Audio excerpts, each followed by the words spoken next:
Hello students, welcome back at concept core Ekta Yadav. तो आज हम करने वाले हैं class 9th maths chapter first की एक्सरसाइज 1.2 और इस वीडियो में मैं सभी क्वेश्चंस को बहुत ही आसान तरीके से सोल्व करूंगी। तो चलिए स्टार्ट करते हैं बिना देरी किए। तो पहला क्वेश्चन हमारा क्या रहेगा, state whether the following statements are true और फॉल्स, जस्टिफाई योर आंसर्स। हमें कुछ स्टेटमेंट्स गिवन है, उनको हमें बताना है कि ये ट्रू है या फॉल्स है। ट्रू है तो क्यों है, फॉल्स है तो क्यों है। तो पहली स्टेटमेंट क्या है, every irrational number is a real number. सभी इरेशनल नंबर क्या होते हैं, रियल नंबर। तो ये स्टेटमेंट क्या है हमारी, सही है या गलत है, ये हमें बताना है। तो उसके लिए हमें पता होना चाहिए कि रियल नंबर्स होते क्या हैं। तो रियल नंबर्स वो होते हैं जो रेशनल प्लस इरेशनल। हम ये कह सकते हैं कि रेशनल और इरेशनल नंबर्स को मिलाकर के क्या बनते हैं हमारे रियल नंबर्स। तो इसलिए ये स्टेटमेंट हमारी क्या हो जाती है, ट्रू। रीजन में क्या बोलेंगे, बिकॉज जो रियल नंबर्स होते हैं वो हमारे क्या होते हैं, रेशनल, और रेशनल के साथ साथ इरेशनल भी होते हैं। तो ये स्टेटमेंट हमारी क्या हो जाती है, ट्रू। अब अगली देखते हैं, every point on the number line is of the form root m where m is a natural number. इसमें हमें स्टेटमेंट में क्या कह रहा है कि नंबर लाइन के ऊपर जब भी कोई पॉइंट लेते हैं वो किस फॉर्म में होना चाहिए, हमारा रूट एम में। और एम क्या है यहाँ पर, नेचुरल नंबर। अब नेचुरल नंबर हमें पता है जो 1 से स्टार्ट होकर अप टू इन्फिनिटी तक जाते हैं, ठीक है। तो ये स्टेटमेंट क्या है हमारी, फॉल्स। क्यों, क्योंकि नंबर लाइन के ऊपर तो नेगेटिव नंबर्स भी होते हैं, और नेगेटिव नंबर्स को जब हम रूट में करेंगे तो क्या होगा, वो एक रियल नंबर नहीं आएगा, वो एक इमेजिनरी नंबर बन जाता है। जब भी कोई नेगेटिव नंबर रूट में चला जाता है तो वो रियल ना होकर के इमेजिनरी बन जाता है। जैसे मैंने एग्जाम्पल लिया, -2 ले लिया मैंने। अब मैं रूट में लिखूं -2, पहली बात तो क्या नहीं है, एक नेचुरल नंबर नहीं है। अगर मैं इसको -√2 लिखूं तो ये हमारा बन जाएगा 2 आयोटा, जो एक रियल नंबर नहीं है। ये क्या है, एक हमारा इमेजिनरी नंबर। ऐसे ही मैंने कोई 2 नंबर ले लिए, जैसे एक √2 ले लिया और एक √3। अब इन दोनों नंबर्स के बीच में बहुत सारे ऐसे नंबर्स हैं जिनका स्क्वायर रूट एक नेचुरल नंबर नहीं होता, ठीक है। इसीलिए ये स्टेटमेंट क्या हो जाती है हमारी, फॉल्स। अब नेक्स्ट क्या है, every real number is an irrational number. ये तो फर्स्ट वाले की बिल्कुल अपोजिट हो गई कि रियल नंबर हैं वो सभी के सभी क्या होते हैं, इरेशनल। तो ये स्टेटमेंट क्या हो जाती है यहाँ पर, फॉल्स। क्योंकि ऊपर हमने क्या पढ़ा है कि जो रियल नंबर्स होते हैं वो रेशनल प्लस इरेशनल दोनों नंबर्स को मिलाकर के क्या बनते हैं, रियल नंबर्स। बट यहाँ पे तो उल्टा बोल रहे हैं कि रियल नंबर है वो क्या है, इरेशनल। तो सभी रियल नंबर्स इरेशनल नहीं होते, जबकि सभी इरेशनल नंबर्स क्या होते हैं, रियल नंबर्स। हाँ, हमारा next question, are the square roots of all positive integers irrational. क्या सभी पॉजिटिव इंटीजर्स का स्क्वायर रूट है वो इरेशनल होता है। इफ नोट, अगर नहीं होता तो give an example of the square root of a number. अब हमें किसी एक नंबर का ऐसा एग्जाम्पल लेना है जो इस चीज़ को अपोजिट प्रूव कर दे।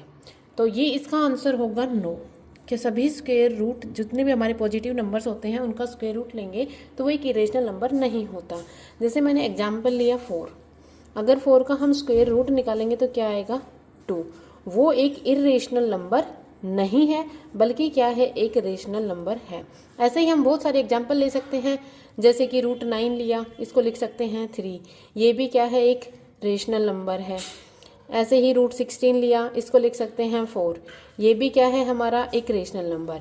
तो ऐसे ही हम बहुत सारे एग्जाम्पल दे सकते हैं जिनका हम स्क्वायर रूट निकालेंगे तो वो एक इरेशनल नंबर ना हो करके एक रेशनल नंबर होता है, ठीक है। तो अगर ये क्वेश्चन समझ आया हो तो वीडियो को लाइक करें और शेयर करना अपने दोस्तों के साथ। अब चलो स्टार्ट करते हैं नेक्स्ट और इस एक्सरसाइज का last question. So how √5 can be represented on the number line. √5 को हम एक नंबर लाइन के ऊपर कैसे रिप्रेजेंट करें।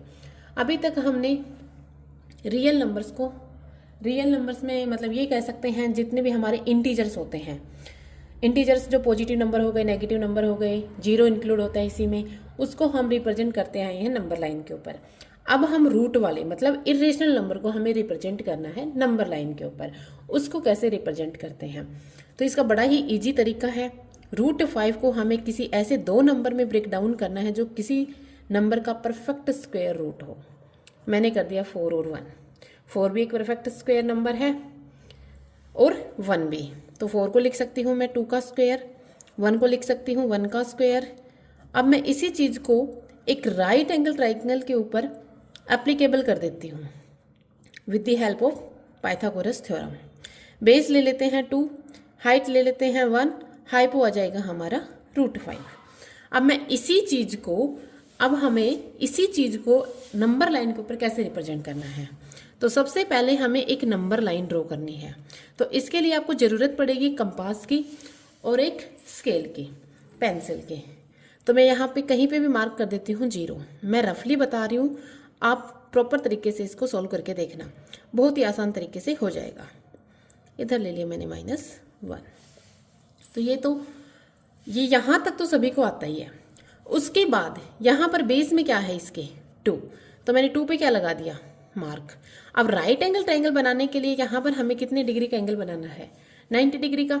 उसके लिए हमें कंपास की ज़रूरत पड़ेगी। मैंने यहाँ पे सेंटर बना करके कंपास को इतना खोल करके और ऐसे एक आर्क ड्रॉ कर दी। उसके बाद जितना हमारा कंपास खुला हुआ है उसको उतना ही खुला रख के एक आर्क यहाँ पे लगा दो 60 डिग्री पे, दूसरी यहाँ पे लगा दो 120 पे, और उतना ही उसको कम ज़्यादा नहीं करना, उतना ही खुला रखना है। एक बार यहाँ पे रख के इसको बाइसेक्ट कर देंगे, एक बार यहाँ पे रख के इसको बाइसेक्ट कर देंगे, फिर इसको ज्वाइन कर देंगे with the help of scale. ये हमारा बन जाता है 90 डिग्री का। अब जो ये यहाँ पर ये 90 डिग्री का एंगल बना है, इसको 0 से क्या कर देंगे? ज्वाइन कर देंगे। 0 से ज्वाइन करने के बाद क्या करना है? कंपास को लेना है, एक एंड यहाँ पे रखना है, पेंसिल वाला यहाँ पे रखना है, इतना उसको खोल करके फिर जब हम आर्क लगाएंगे तो वो कुछ यहाँ पे आएगी ऐसे। तो जो ये वाला नंबर है यहाँ पे, ये हमारे किसको रिप्रेजेंट करेगा? √5 को। जैसे मैंने इसको नंबर दे दिया, नाम दे दिया A और इसको नाम दे दिया O। जो ये OA है ये किसको रिप्रेजेंट कर रहा है? √5 को। अब जैसे जैसे ये सिंपल तरीके से हमने जो जो काम किया है उसी को आप अपनी लैंग्वेज में लिख सकते हो। अगर वीडियो हेल्पफुल लगी हो तो लाइक करें, शेयर करें और चैनल को सब्सक्राइब जरूर करें। Thank you.